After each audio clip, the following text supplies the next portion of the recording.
somebody who's been painting since she was 13 years old, when I think about color, I think about how it would look on a canvas. Is it creating the mood that I actually want?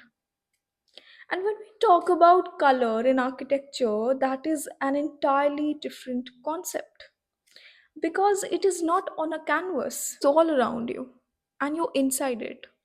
And whether you notice it or not, but it is doing absolutely something to you. Every space you walk into today has been colored with intention. The hospital, the mall, the restaurants, the classroom. And let me break it down exactly how. So we'll start with the basics. The basics are far more interesting than people actually think. First, there are warm colors like reds, yellows, and oranges. Then we have cool colors, which are blues, grays, greens.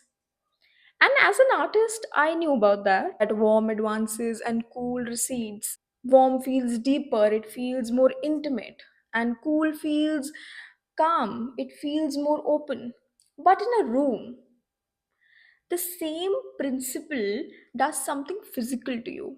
A warm colored room literally makes you feel more small.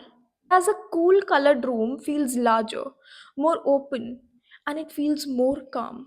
So, a small bedroom painted in warm terracotta, that's cozy. The same room in a cool grayish blue, it suddenly feels twice the size. Same four walls, but they have completely different experience. It's not an opinion, but scientifically, that is your nervous system responding to the wavelengths of light. Architects use this all the time to design a space, to make it bigger or smaller, make it more calm, more energetic. And color is a tool for manipulating perception of space. So, the hospitals that you go to, they have desaturated colors. That helps lower anxiety. In a place where people are already stressed, color does active emotional work on them. On the other hand, if we talk about restaurants, they have completely opposite logic. Reds and oranges everywhere. And warm colors increase appetite and they make you eat faster, which means you order more and you turn the tables quicker. You know the wall color in your favorite restaurant? That is not decoration. It is a business decision. Sure, most of you have been to malls, and if you notice, the walls are painted white, almost grays, because it helps pop the products even more. So it is literally a blank canvas so that each brand can paint their own story. Now comes the most fascinating one, at least for me, Indian architecture. Indian architecture has the most fearless relationships with color with any tradition in the world. The blue city of Jodhpur, the pink city of Jaipur, these aren't just nicknames. The temples in south covered in sculptures painted in every color imaginable. It is overwhelming when you see it for the first time, but it is deliberate. The color creates visual richness that draws your eyes upwards, signals that something sacred and significant has been built here. Now, if we compare that to a modern minimalistic building, all white, all grey, and both are valid, but what they're saying is completely different. One says, come closer, something is happening here. The other says, be calm, be focused. Nothing will distract you. Both are right, just different intentions. This is the most personal one since this is about where you sleep, your room, the color of the space you spend the most time in. If you believe me or not, but it is absolutely doing something on you each and every day. How you feel, how you work, your everyday routine.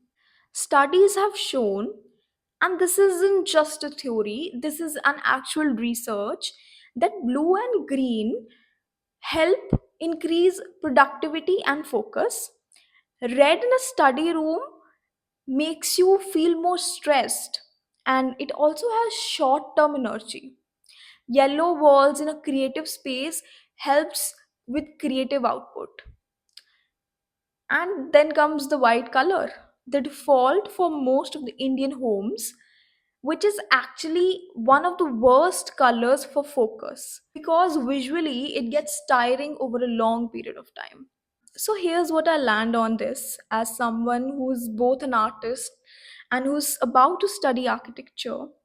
The difference between how an artist uses color and how an architect uses color is basically that an artist uses color to create a feeling on surface. An architect uses color to create a feeling inside a human being. One is visual, the other one is physical, psychological, and it is almost biological as well. And that is what makes it so fascinating to me. Because in architecture, color isn't just finishing, it isn't just decoration. It is a design decision as fundamental as how a wall is placed and how big you make a window. It changes the size of a space, the mood of a space, how long people stay, how they behave, how they feel. Color is not paint, but in architecture, color is a material. And once you look at that way, you'll never look at a wall the same way again. And look around you right now. What color are your walls? How does that space make you feel? Drop it in the comments. I'm genuinely curious whether it matches what color psychology predicts.